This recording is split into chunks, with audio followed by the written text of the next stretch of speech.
ఏమవుతుందా చాలా మంది కాదు అంటే మీ కార్యాచరణ మీ డే స్కెడ్యూల్ అనేది మిగతా వాళ్ళ విషయంలో అస్సలు ఆంధ్ర బ్యాంకులో ఉన్న గవర్నమెంట్ కాలేజీ లెక్చర్ ఉన్నాడు, టైంకి వస్తాడు, పాఠాలు చెప్తాడు, బెల్ అయిపోతే ఇంటికి వెళ్ళిపోతాడు. అట్లా వాళ్ళు ఏంటంటే ఇంటికి వెళ్ళగానే ఏంటంటే ఈ వృత్తి బాగుంటుంది, కుటుంబం బాగుంటుంది. ఇప్పుడు నాకు ఆ డబ్బులు సంపాదించుకుంటున్నాను, నైట్ నిద్రపోయి తూలుతా వచ్చాను ఇంటికి. నేనేం సంసారం చేస్తాను? సంసారం అంటే భార్య భర్త కలిసి సెక్స్ కాదు. నా భార్యతో ఎప్పుడు నవ్వుతా మాడతాను, నాతో ఎప్పుడు జోకులు వేసుద్ది, నా కొడుకు ఇప్పుడు నా ఒళ్ళో కూర్చోబెట్టుకుంటాను, వాడు బుధ మీద ఎప్పుడు చేస్తాను, వాడు నా మీద ఎప్పుడు కాళ్ళు వేసి పడుకుంటాడు. ఇవన్నీ ఎట్లా దొరుకుతాయి? ఎవరు ఇండస్ట్రీలో అత్యంత సన్నిహితులుగా మీకు చెప్పాలి అంటే?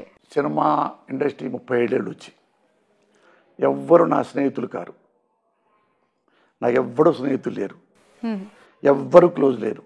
ఇక్కడ ఉన్నవాళ్ళు ఏంటంటే నేను ఎవరిని స్నేహితుడిగా చూడను. ఇక్కడ ఉన్నవాళ్ళు గౌరవనీయులు, పూజ్యనీయులు, హిట్ ఉన్నవాళ్ళు, ఫ్లాప్ ఉన్నవాళ్ళు, కష్టపడేవాళ్ళు, కష్టపడని వాళ్ళు, బాగా డబ్బు ఉన్నవాళ్ళు, బాగా పేదవాళ్ళు, వీళ్ళంతా ఉంటారు. వీళ్ళతో నేను ట్రావెల్ చేయడానికే వచ్చా. వీళ్ళలో కలిసి నేను పనిచేసుకొని ఆ పని చేసేంతకాలం అందరితో గౌరవంగా ఉంటా, చాలా రెస్పెక్ట్గా ఉంటా. ఒకటి దగ్గర తీసుకోను, ఒకటి దూరం పెట్టను. 6:30 అయితే ఎవ్వడు నా వాడు కాదు, నా ఇల్లు కోసం ఎత్తుక్కుంటా వస్తా. అందుకని ఎవరిని నేను స్నేహితుడిగా భావించను. మన ఫ్లైట్ ఎక్కుతుంటే పక్కన కూర్చుంటాను చూడు. ఇప్పుడు ఫ్లైట్ ఎక్కుతున్నా, నేనున్నాను, నా పక్కన నువ్వు కూర్చున్నావు, ఎవరండి మీరంటే నేను పలానా శ్రావణి అండి. శ్రావణి గారు బాగున్నా, వెరీ గుడ్, థ్యాంక్ యూ అండి. దిగేటప్పుడు మీ నెంబర్ నాకేంటి, ఆ నెంబర్ నేను తీసుకుంటా, మళ్ళీ నేను చేయను. అంతే, ఇంకా లాస్ట్ అది బై బై చెప్పాలి. థ్యాంక్ యూ అండి. అందుకైనా చాలా సినిమా ఆడియో ఫంక్షన్లకి కూడా మీరు ఎక్కడ కనిపించరు అసలు. రేరెస్ట్గా వస్తా. అది కూడా ఏంటంటే ఆ షీల్డ్, మీ షీల్డ్ ఇవ్వాలి గురుగారు, మీ షీల్డ్ ఇవ్వాలి కదా, అందులో వచ్చి అట్లా. బెస్ట్ క్యారెక్టర్ ఆర్టిస్టు అనఫిషియల్గా కూడా ప్రైవేట్గా ఇచ్చారు. వాటికి ఎలా వచ్చింది ఈ ఎన్టీఆర్ మళ్ళా. ఎన్టీఆర్ నా క్యారెక్టర్ ఆయన క్యారెక్టర్ కంటే నా క్యారెక్టర్ ఇష్టం ఆయనకి. ఓకే. మొత్తం నన్ను ఒకసారి ఫోన్ చేసి పిలిచాడు, గురుగారు రండి ఒకసారి ఎడిటింగ్ రూమ్లో ఉన్నారు, డైరెక్టర్ను ఈ జూనియర్ ఎన్టీఆర్, ఒక సీన్ చూడండి అన్నాడు. సీన్ నాదే అయింది, తిడుతుంటా ఆయన్ని, గట్టిగా తిట్టి రే నా కొడుకు అని తిడుతుంటే అది చూసి గట్టిగా ఇక్కడ ముద్దు పెట్టాడు, గట్టిగా వాటేసుకొని, ఏం చేశారు సార్, నాకే భయం వేసింది సార్ అన్నాడు. అంత అప్రిషియేట్ చేశాడు. ఓకే. ఆయన అన్నాడు, ఈ క్యారెక్టర్ ఎలా ఉంటుందో రియల్ లైఫ్లో కూడా మీరు అలా ఉంటారు, అందుకే మిమ్మల్ని సెలెక్ట్ చేసాం. వేరే పెద్ద ఆర్టిస్టులు చాలామంది అడిగారు, ఎవరికి ఇవ్వలేదు. సినిమాలో అట్టే ఉంటారు, విడిగా అంతే ఉంటారు కాబట్టి మీకు ఇచ్చా. పూరి అదే అన్నాడు, ఎన్టీఆర్ అదే అన్నాడు. అలా వచ్చింది. దానికి నంది అవార్డు తీసుకోవాలి, అవి రాంగ్ రూట్లో. అట్లాంటివి నాకు వద్దన్న, నాకు వచ్చింది కాబట్టి తీసుకోవటం కాదు, అవి చాలా రాంగు వెళ్ళి. చాలా సేపటి నుంచి చూస్తున్నాను, షర్ట్ ఇలా అంటూనే ఉన్నారు. ఏంటి సార్ సీక్రెట్, అసలు ఎప్పుడు స్టార్ట్ అయింది, ఏంటి? లేదు గట్టిగా ఉన్నా. అది ఎట్టొచ్చిందో శ్రావణి నాకే తెలియదు. శ్రావణి మా ఆవిడ ఈసారి ఇట కొట్టి తన అబ్బాయి మానేసింది. మా అబ్బాయి కూడా నెట్టేవాడు ఇట అనేవాడు. మా ఆవిడైతే కొట్టుద్ది, ఇట్లా లాగుద్ది, తీసేయి ఏ నరాలు వీక్నెస్సా. నాకు అంటే ఏ టైంలో స్టార్ట్ అయి ఉంటుంది, ఎన్ని ఇయర్స్ క్రితం? అది ఎప్పుడు తెలియదు అసలు ఎందుకో.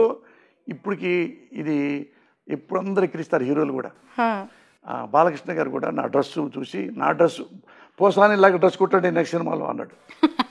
లేకపోతే నల్ల ప్యాంటు, నల్ల నెక్ దాకా బనియను, వేరే ఇట్లాంటి షర్ట్ వేసేవాడు చెక్స్. అది నచ్చి ఆయనకి అదే సినిమాలో అదే పెట్టుకున్నాడు. ఆయన పెట్టాడు వెంకటేష్, ఇట్టన్నీ సినిమాలో పెట్టాడు, మురళి చేస్తాను నేనని. అది పోవట్లేదు, ఎన్నిసార్లు కూడా పోవట్లేదు శ్రావణి. అది ఏం చేయాలి? బయట ఏ కంట్రీస్ వెళ్ళినా కానీ వేరే ఆంధ్రప్రదేశ్, ఇండియాలో ప్రతి స్టేట్లో నన్ను గుర్తుపడతారు బాగా. నా సినిమాలు ఎక్కువ పోయి అవి బాగా పేరు వచ్చినాయి. అందుకని వాళ్ళు కూడా అక్కడ కూడా ఏంటప్పుడు సార్ రాజాజీ ఇట్లాంటారు కూడా. అరే ఇక్కడ కూడా వచ్చానా అనుకున్నా. అండ్ రాజా అని కూడా పిలుస్తూ ఉంటారు, రాజా అంటారు బయటకు వెళ్ళాక. ఎందుకు అది ఆ పేరు? ఎక్కడో ఒక టీవీ ప్రోగ్రామ్, మా టీవీలో చిన్నపిల్ల డ్యాన్స్ ఉండేది, దాని పేరు ఏదో ఛాలెంజ్ ఏదో పేరు, ఓంకర్ది. చిన్న పిల్లలు, వాళ్ళు చిన్న పిల్లల్ని బాగా చేయకపోతే బాగా చేయలేదు అంటే ఏడుస్తారు కదా చిన్నపిల్లలు. రాజా మరి ఆ అబ్బాయి కంటే నువ్వు కొంచెం తక్కువ చేసావు, ఈసారి ఆ అబ్బాయి కంటే ఎక్కువ చేస్తావా, ఆ బాబు కంటే చేస్తాను అంకుల్ అంటే లవ్ యూ రాజా అన్న. థ్యాంక్ యూ రాజా అన్నాడు ఒకడు పిల్లడు. ఓకే. అది ఆ ప్రోగ్రాము మొత్తం ఆ ఎపిసోడ్ మొత్తం అయిన 2-3 నెలల తర్వాత ఇండియా మొత్తం అదే స్టేట్ అంతా ఎక్కడికి వెళ్ళి రాజా రాజా రాజా రాజా ఓకే. అందరూ రామానాయుడు కూడా అయినాడు రాజా రా, అట్లా అలవాటు అయిపోయింది. ఓకే. ఓకే. సో మొత్తానికైతే దీని వెనక ఉన్న ఆంతర్యం ఏంటంటే ఇప్పటివరకు ఎప్పుడు అసలు లేదు అంటే జబ్బులు అయితే లేవు. చూసావు వెళ్తుంటా ఇప్పటికి ఫాస్ట్ టక్ టక్ టక్ వెళ్తుంటా కదా. ఓకే. ఇప్పటికి పరిగెత్తాను, తీవ్రమైన జబ్బులు లేవు, 10 అంతస్తులేని మెట్లు ఎక్కేస్తాను. ఓకే. పరిగెత్తాను, మళ్ళీ వస్తాను. ఇది బాబీ సినిమా చూడండి, బాబీలో నేను పరిగెత్తుంటే నా వెనక నన్ను పట్టుకోవాలన్నమాట. ఎవరు మహేష్ ఫ్రెండ్ని చంపి పారిపోతుంటా బాబీ సినిమాలో. పరిగెత్తుంటే ఇంత దగ్గరలో పట్టుకో, నేను ఫాస్ట్గా పరిగెత్తుంటే ఒకసారి 2 సార్లు ఆగేశాడు ఎవరు మన మహేష్ బాబు. వచ్చి నాకు అలవాటు, చిన్నప్పుడు తిరిగాను కదా, ఇప్పటికి కూడా రన్నింగ్ చేస్తారు. డ్యాన్స్ వేస్తుంటా, పిచ్చి డ్యాన్స్ వచ్చినా నా పైన. అట్టా కొద్ది హెల్దీ అంటే మావిడ మంచి భోజన ప్రియులా మీరు? అంటే అన్నం బాగా తింటా, చికెన్ ఇష్టం, బిర్యానీ ఇష్టం, బాగా తింటా. అందరికంటే నా భార్య నా బిడ్డలు ఇష్టం. వాళ్ళ ముగ్గురు పోల్చుకుంటే నా భార్య ఇష్టం. మా భార్య అంటే మా అమ్మ ఇష్టం. ఇప్పుడు లేరు కాబట్టి ఉన్న భార్యని ప్రేమించాలి, ఎందుకంటే తిండి పెట్టేస్తాను. చాలా చాలా టైం ఇచ్చారు పూసాని గారు. అండ్ స్వచ్ఛమైన నవ్వు మీలో కనిపించింది. For ending of the episode అగ్గి మీద గుగ్గిలం అయిపోయారు. ఓ మై గాడ్, ఎంత ఫైర్! ఇంత ఫైర్లో, ఇంత కోపిస్టిగా, ఇంత యాంగ్రీ మ్యాన్గా ఉన్నది ఉన్నట్టు చెప్తూ మీకు నచ్చిన లైఫ్ని రారాజుగా కొనసాగిస్తున్నారంటే శ్రవణి, అది ప్రౌడ్లీ ఐ కెన్ సే. ఆ మాట అంటే రారాజులాగా అంటే నాకు చాలా అంటే ప్రౌడ్ అనిపించింది. అంటే పేదోండి కదా ఒకప్పుడు, ఎమోషనల్ కూడా అవుతున్నారు. అది అంటే నువ్వు రారాజు అనగానే నేను ఎక్కడికో వెళ్ళా. అంతే నాకు అన్నీ అనుకునేలా జరిగినాయి శ్రావణి. నాకు నచ్చిన భార్య, నాకు నచ్చే విధంగా ఉండే భార్య కాదు, మీకు నచ్చినట్టు, నాకు నచ్చినట్టు ఉండే భార్య కాదు, నాకు నచ్చే భార్య. అలాంటి నా పిల్లలు అంటే ఏవి ఇంతవరకు నాకు దిగులు లేదు. ఎప్పుడు దిగులు కానీ, భయం కానీ, బాధ కానీ, ఇన్సెక్యూరిటీ కానీ అస్సలు లేదు. అది మా అమ్మ వలన వచ్చింది. అది మా అమ్మ ఫోటో బాగా వేయండి, మా నాన్న ఫోటో ఇద్దరు ఒక చూపించండి, మా అమ్మ మా నాన్న కూడా. తప్పకుండా అది మా అమ్మ వలన వచ్చింది. అసలు నాకు ఇంక జీవితంలో ఆశలేం లేవు శ్రావణి. రేపొద్దున పుడికిన ఎవడైనా గొంతు కూర్చున్నా కానీ, చచ్చిపోయినా కానీ మా ఆవిడకి ఎప్పుడు చెప్తా, నేను ఎప్పుడైనా చచ్చిపోవాల్సిందే, కానీ నీకంటే ముందు నేను చచ్చిపోతాను. నీకంటే కొద్ది వయసు, మా ఆవిడకి 60, నా భార్యకి, నాకు 63. అది ఇన్ కేసు ఏమన్నా చనిపోయానుకో, సినిమా ఇండస్ట్రీకి ఎవరికి నా డెడ్ బాడీని చూపించమాకన్నా. నా వలన ఎవరి కన్నీళ్ళు పెట్టి అయ్యో సింపతి, నా చచ్చిపోతే డెడ్ బాడీ మీద సింపతి ఇప్పుడు చూపించకూడదు ఎవరు. నువ్వు కూడా ఏడవద్దు, పిల్లలు ఏడవద్దు. ఎందుకు ఇండస్ట్రీకి డెడ్ బాడీ చూపించద్దు? నాకు ఇష్టం లేదు. ఎందుకలా అంటే ఎలా బతికిన పోసానికి ఇష్టపడలే. నా శవాన్ని చూడటం ఎవరు చూడటం, నా కుటుంబమే చూడాలి, నా భార్య, నా బిడ్డ. నేను చెప్పాను, నువ్వు ఏడవద్దు, పిల్లలు ఏడవడానికి వీలేదు. ఎవరికంటే ఎవరైనా దగ్గర బంధువులు వస్తారు కదా, వచ్చినప్పుడు వాళ్ళకి టీ ఇచ్చి, కాఫీ ఇచ్చి, నువ్వు నాతో గడిపిన ఈ 40 ఏళ్ళు 50 ఏళ్ళలో అది నవ్వుతూ చెప్పు. ఎలా చేసేవాడు నా హస్బెండ్ ఒకసారి, ఇలా అనేవాడు ఒకసారి, అలాగే ఏదంటే నేనే తిరిగి అన్నాను అంటే ఆయనే కాము కూర్చొని సారీ బాబు అని నాతో అన్నాడు. ఇట్లాంటివి చెప్పు. వచ్చినా ఏడిపించవద్దు, ఏడుతూ నువ్వు ఏడవుతావు, అయ్యా అయ్యా నా మొగుడు పోయాడయ్యా, ఇట్లాంటివి వద్దు. నువ్వు ఫీల్ ఉంటుంది, తెలియకుండా ఉంటుంది, గతుక్కుమంటావు, ఇదవుతావు. అందుకని నేను లేకపోయినా నేను ఉంటే నువ్వు ఎలా ఉంటావో నీ కుటుంబం అలాగని అమర్చేశా, అన్నీ అమర్చా. సడన్గా పోయాడే మా ఆయన, నేనేం చేయాలి లేదు, అన్నీ డబ్బులు కానీ ఇంకోటి కానీ, డబ్బులు మోసం లేదు, ఏమి లేదు, అప్పులు లేవు, ఏమి లేవు, అన్నీ పెట్టి వద్దు. నా చివరి కోరిక ఏంటంటే నేను చచ్చిపోతే నా పక్కన కూర్చొని ఎట్టాడు కొడితే ఆడవద్దు, కూర్చొని నా దగ్గర కూర్చొని పోయేదాకా నాతో నవ్వుతూ ఉండు. తెలియకుండా నా శవంలో కూడా మనసు ఉంటుందేమో, నీకేం తెలుసు, నా మనసు ఆనందపడుద్దేమో. చచ్చిన తర్వాత తెలియదు కదా మనసు ఉందో లేదో, ఆ మనసే ఆనందపడుద్దేమో. అందుకని ఏడవద్దు, పిల్లల్ని ఏడిపించొద్దు. ఎవడు మక్కి కూర్చున్నా కానీ ఏడవద్దంటేనే లోపల రండి అని పిలువు.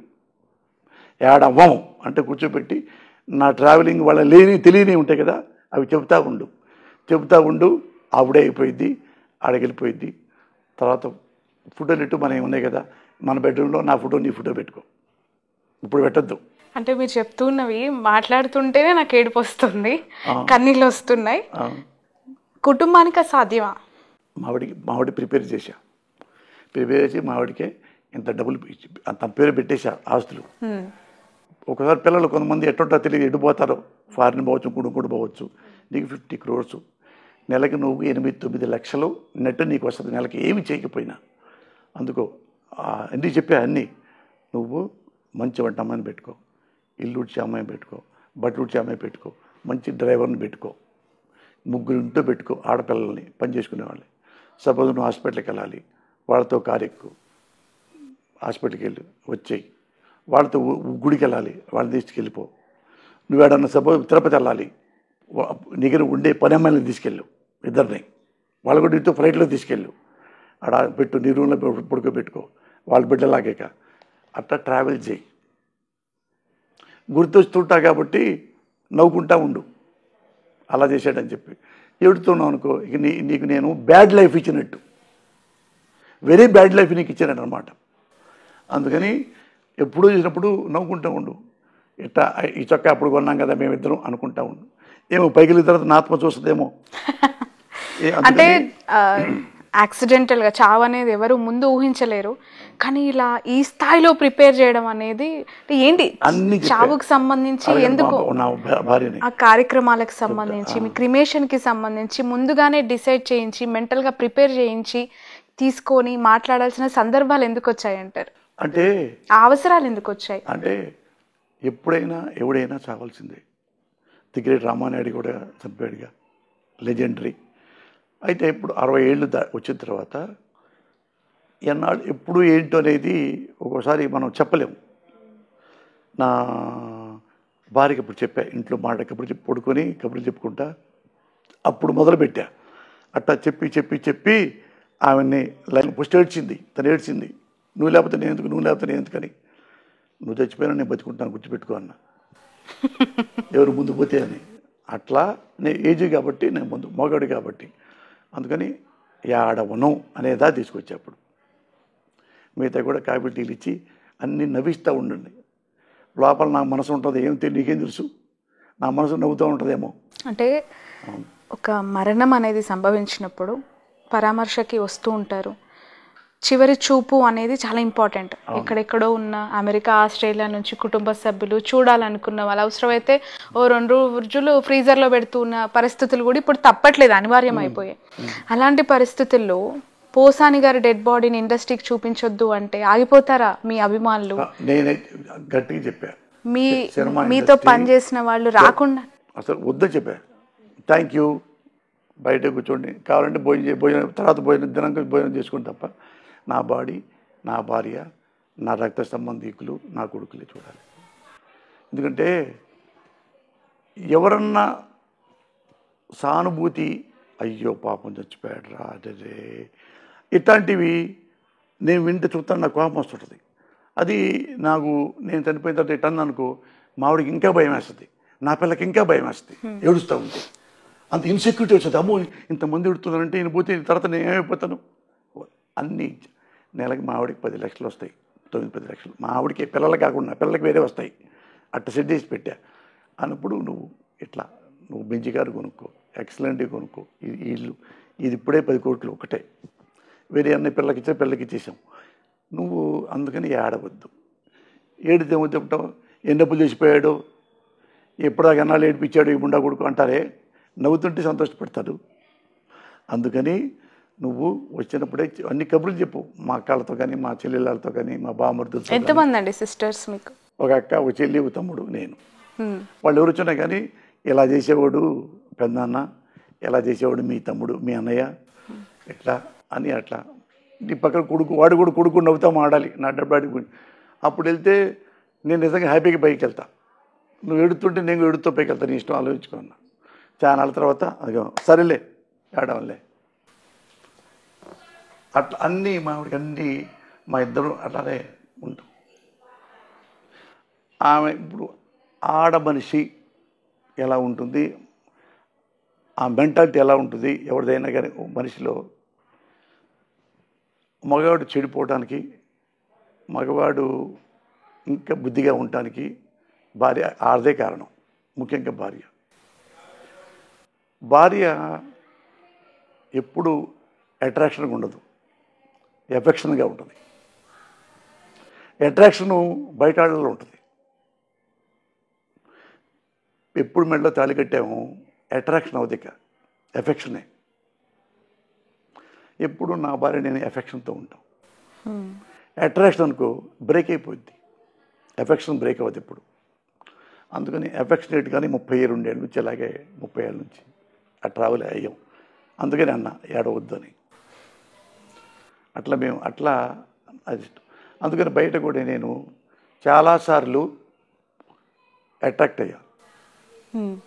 అట్రాక్ట్ అయితే ఇట్లా మనం వీళ్ళతో ఇల్లీగల్ కాంటాక్ట్ పెట్టుకున్నాం అనుకో, దొంగచాటుగా, రేపు మావిడి తెలిసింది అనుకో, అదే పని మావిడి చేస్తే నువ్వు ప్రిపేర్ అయితే ఓకే, వాళ్ళు ఎవడు ఎట్టపోతే నాకెందుకు, రోజు ఒక అమ్మాయి అనుకున్నావు అనుకో, నీకు మొగతనం ఎలా ఉంటుందో ఆడదానికి ఆడతనం అలాగే ఉంటుంది.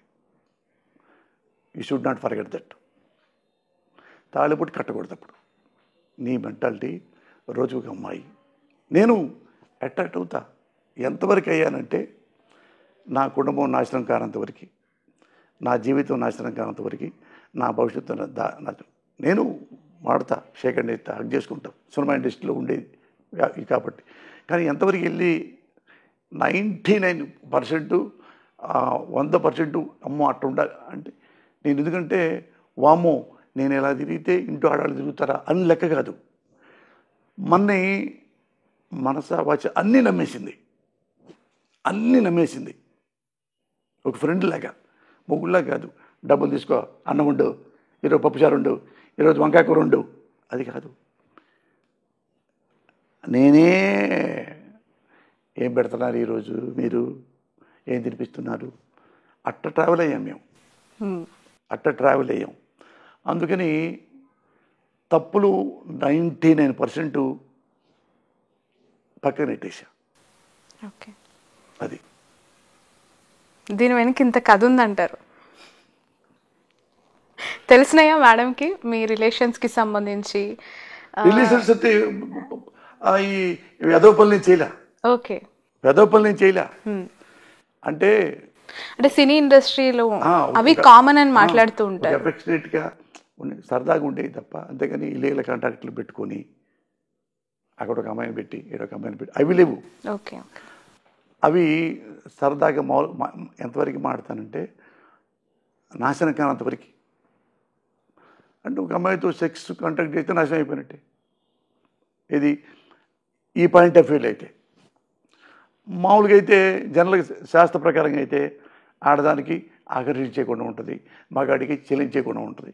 మగాడు ఎప్పుడు చెల్లిస్తుంటాడు కాబట్టి తప్పు కాదు, అది నేచర్ అని సమర్థించుకున్నాం అనుకో.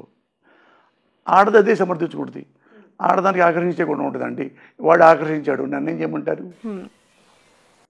అవి ఎప్పుడు శాస్త్రాల దగ్గర పెట్టుకొని దాని ఎగ్జాంపుల్ చెప్పకూడదు. ఇలా ఉండాలంటే ఇలాగే ఉండాలి.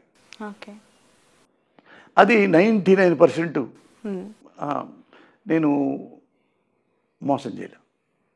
అది 1% తిరిగానని కాదు, అంటే ఒకసారి చూడే అట్రాక్షన్ ఉంటుంది చూడు. అవునవును, రైట్. ఇండస్ట్రీలో మీకంటూ సంపాదించుకున్న అభిమానులు, మీ క్యారెక్టర్స్కి అట్రాక్ట్ అయ్యి మిమ్మల్ని ఫేవరెట్ ఆర్టిస్ట్గా అనుకునే వాళ్ళకి ఇకపై సినిమాలు డే బై డే తక్కువైపోతూ ఉన్నాయి, ఎన్ని చేస్తారో ఫ్యూచర్లో తెలీదు, ఏం మెసేజ్ ఇస్తారు వాళ్ళకి?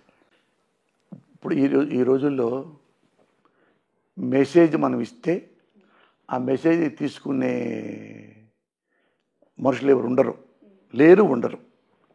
ఏమడుగుతారంటే ఎక్స్పీరియన్స్లు అడుగుతారు. ఎక్కువ సార్ మీరు డబ్బులు ఎలా వసూలు చేస్తారు సార్ ప్రొడ్యూసర్ దగ్గర నుంచి? చాలామంది ఎగ్గొడుతుంటారు కదా సార్ కొంతమంది. ఎట్ట సార్ ఒకసారి మీరు నచ్చపోయినా నైట్ కూడా చేయనంటారు. చేయకపోతే మరి సినిమాలు తీసేస్తారు కదా సార్? ఇలాంటి అనుభవాలు అడుగుతారు. అవి చెప్తాను నేను. అంటే మనం టైంకి వచ్చి టైంకి వెళ్తే మన జోలికి రారు. నువ్వు 9 రమ్మంటే 8:30 రావాలి, కానీ నువ్వు 10 వచ్చావనుకో వాడి 1:30 పోయింది కదా ఆ ప్రొడ్యూసర్కి. నువ్వు మరి నైట్ 7:30 దాకా చేయి మరి. ఓకే, మరి అట్లా యూ హ్యావ్ టు పే. అందుకు ముందే చెప్పుకోవాలి సార్ నేను కరెక్ట్గా 9 అంటే 8:30కి వస్తా, 6:30కి వెళ్ళిపోతా. ఆ ప్రొడ్యూసర్ హ్యాపీ ఫీల్ అవుతాడు. ఇప్పుడు అదే పోస్తాను టైంకి వస్తే టైంకి వెళ్తాడు రా, ఎందుకు వాడు లేట్కి వస్తున్నాడు అంటారు. అది అంతే తప్ప ఇలా ఉండాలి నేను ఎప్పుడు చెప్పను. చాలా చాలా చాలా టైం, లాట్ ఆఫ్ థింగ్స్ ఇక్కడ డిస్కషన్ జరిగింది. మీ లైఫ్ని ఒక్కసారి ఇలా మీ జీవితాన్ని అంతా మా కెమెరాస్ ముందు కళ్ళకు కట్టినట్టు చూపించారు. ఓ మై గాడ్, ఎన్ని ఎక్స్పీరియన్సెస్. నేల టికెట్ నుంచి మీరు అనుకున్న ప్రపంచంలో రారాజుగా. What a journey. ఇలానే నవ్వుతూ చూపించిన వాళ్ళందరికీ కోపం చూపిస్తూ అట్లా అన్నేసరికి వెళ్ళను శ్రావణి. నేను ఎప్పుడు నేను చూపించుకోవడానికి ఎప్పుడు నేను తాపత్రయపడను. అదే నేను ఎవ్వరు నన్ను నేనంటూ ఊరుకోను. ఎవ్వరు అన్యాయంగా అస్సలు నా జీవితంలో అన్యాయంగా ఒక్కను కూడా నేను తోలనాళ్ళ. ఓకే, ఎప్పుడు తోలనాళ్ళ.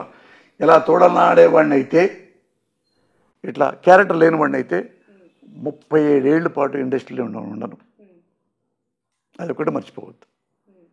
ఉండలేరు అట్లా. నేను ఎలా బతకాలనుకున్నా అలాగే బ్రతికా. అదొక్కటే నా అదృష్టం. దేవుడిచ్చింది, మా అమ్మ ఇచ్చింది, కానీ నా కుటుంబ సభ్యులు ఇచ్చింది, కానీ నా కుటుంబం నా భార్య కూడా ఇలాంటి భార్య నాకు దొరకపోతే ఇట్లా ఉండేవాడిని కాదేమో. మేబీ ఉండేవాడిని కాదేమో అట్లా. అందుకని అంటారే సగం అని, నీలో సగం నాలో సగం, మీ ఇద్దరు 2 సగాలే. ఓకే, దానికి నిర్వచనం మీ ఇద్దరే అన్నమాట. అంటే అర్ధనారీశ్వరమే. Okay, thank you so much Posani Krishna Murali గారు. Thanks a lot for your wonderful time. నిజంగా it's emotional talk, it's happy talk and it's violent talk, vibrant talk. ఈ ఇంటర్వ్యూ అంతా కూడా అసలు నాకే చాలా ఎమోషనల్గా కన్నీళ్ళు వచ్చేసాయి. ఎందుకంటే చాలామందికి ఒక బుక్ అవుతుంది ఈ ఇంటర్వ్యూ అనేది. పొలిటికల్ లీడర్స్ కూడా ఎలాంటి టైంలో విమర్శించాలి, ఎవరిని ఎలా విమర్శించాలి, ఎంతవరకు విమర్శించాలి అని చెప్తూనే మీకు అనుకుంటున్న ప్రపంచంలో అద్భుతంగా మీరు ఎలా ఉండగలిగారు అనేది చూపించారు ఈరోజు మాకు. Thank you. మీరు ఎలా అడిగారో నాకే తెలియదు, ఎలా చెప్పారో నాకే తెలియదు. అంటే అటు ఎందుకు అనుకోవాలంటే ఏమనుకోవాలంటే నేను అంటే పర్ఫెక్ట్ జర్నలిస్ట్ అనుకోవాలి. Thank you so much. Wish you all the best. Thank you.